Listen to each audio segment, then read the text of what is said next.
manajemen kontingensi penanganan COVID-19 di Jawa Tengah, khususnya di daerah Kudus.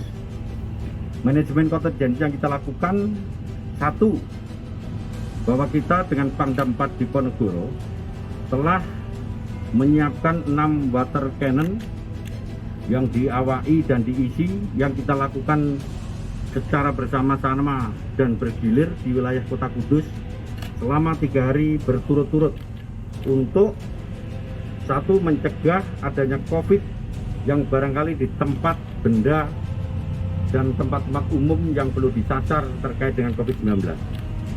Kemudian yang kedua, kita telah melakukan upaya preemptif lainnya dengan jalan mengerahkan seluruh mobil penerangan, yaitu Pemdam, Pendam, dan Pennya kita yaitu Humas Polri, sebanyak 27 kendaraan Penling yang melakukan himbauan di 7 kecamatan wilayah Kudus. Dengan harapan Penling ini adalah himbauan untuk mendidik masyarakat kita bahwa COVID di tempat kita itu masih merajalela, sehingga mereka terdidik atas himbauan itu terkait dengan prokes dan lain sebagainya. Kemudian yang ketiga, kita telah memBKO-kan dari Kesdam maupun Dokes kita dalam rangka percepatan penanganan swab, di mana di Kudus masih perlu adanya tenaga nakes terkait dengan tracing dan testing swab itu sendiri, sehingga kita dapat dengan cepat memetakan wilayah yang terpapar. Kemudian yang keempat, kita telah memBKO-kan Dokes dan Kesdam terkait dengan tenaga pemusalasan jenazah, sehingga diharapkan manakala masyarakat kita yang akan disemayamkan tidak ada alasan kita tidak siap, baik itu TNI maupun Polri. Kemudian kontingensi lainnya, upaya preemptif. Upaya preemptif yang kita lakukan, satu, kita telah siapkan 5 SSK, 1 SSK dari Brimob, 4 SSK dari teman-teman Kodam 4 Diponegoro, di mana 5 SSK itu tersebar di masing-masing desa yang zonasinya adalah merah, dengan harapan batalion maupun Brimob kita akan melakukan pengawasan ketat kepada desa-desa yang zonasi merah, baik itu kegiatan masyarakat maupun pergerakan masyarakat dari dan ke tujuan di mana zona merah itu berada. Kemudian preventif lainnya yang kedua, melakukan operasi justisi dengan maksimal, bisa siang hari, pagi hari, malam hari, di mana di dalamnya ada kekuatan TNI, Polri, dan Satpol PP, dengan tujuan masyarakat kita terdidik dengan kehidupan baru terkait dengan prokes di wilayah itu. Kemudian yang ketiga, kita juga telah melaksanakan pengetatan terkait dengan PPKM Mikro. Jadi PPKM Mikro sudah kita efektifkan kembali.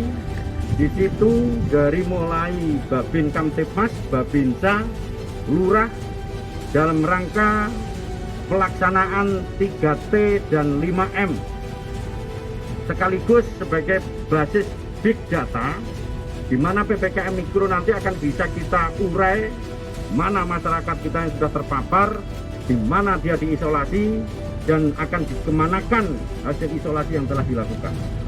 Kemudian yang kelima, untuk wilayah Kudus, kita sudah memperkuat Ekskarisidenan Kudus untuk menyiapkan cara bertindak yang sama, dengan menyiapkan rencana kontingensi yang semacam itu, dengan dilakukan penyekatan kesiapan daerah agar bahwa COVID wilayah Kudus tidak akan terjadi di wilayah Ekskarisidenan lainnya.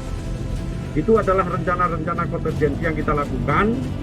Kemudian langkah yang terakhir, kita juga telah menyiapkan 29 bus kendaraan yang kita gunakan untuk evakuasi dari 1.280 yang sekarang diisolasi mandiri di wilayah Kudus, untuk kita evakuasi di zona hujan. Ini sudah kita siapkan hampir 800 tempat tidur.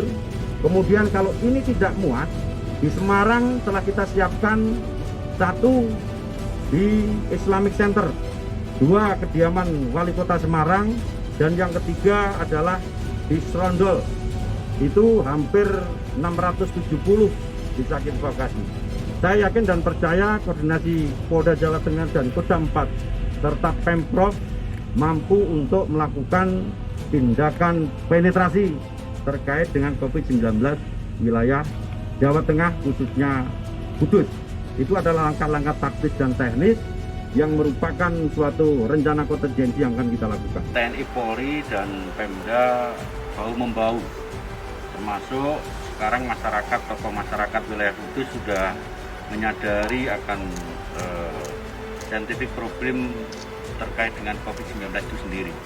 Sehingga hari ini terjadi fluktuatif masyarakat yang akan berangkat dan mau diisolasi mandiri.